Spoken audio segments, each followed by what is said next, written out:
আজকে রান্না করব পার্সলে ফিশ। দেখিনি কি কি লাগবে রান্নাটি করতে।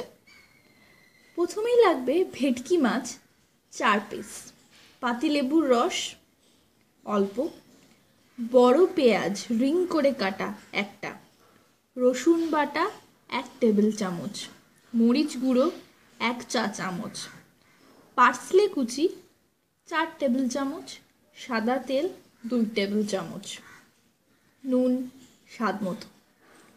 চলুন রান্নাটি করে ফেলি। প্রথমে কি করবেন, মাছে নুন, লেবুর রস ও রসুন বাটা মাখিয়ে ঘন্টাখানেক রেখে দেবেন।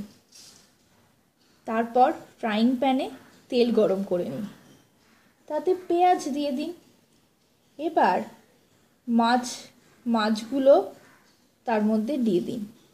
ওপর থেকে 1/2 চা চামচ গোলমরিচ একটু ছড়িয়ে দেবেন। মাঝে মাঝে উল্টে পাল্টে নেবেন। 2 পিঠ ভালো করে ভাজা হয়ে গেলে পরে তার ওপরে পার্সলে কুচিগুলো দিয়ে দিন, দিয়ে একটু নাড়ুন। মিনিট 2 বাদে অল্প লেবুর রস আর সামান্য মরিচ গুঁড়ো ওপর থেকে ছড়িয়ে নামিয়ে নিন। তৈরি আপনাদের পার্সলে ফিশ। কেমন লাগলো জানাবেন এবং বন্ধুদের সঙ্গে অবশ্যই শেয়ার করবেন। আমাদের সঙ্গে জুড়ে থাকার জন্য ধন্যবাদ।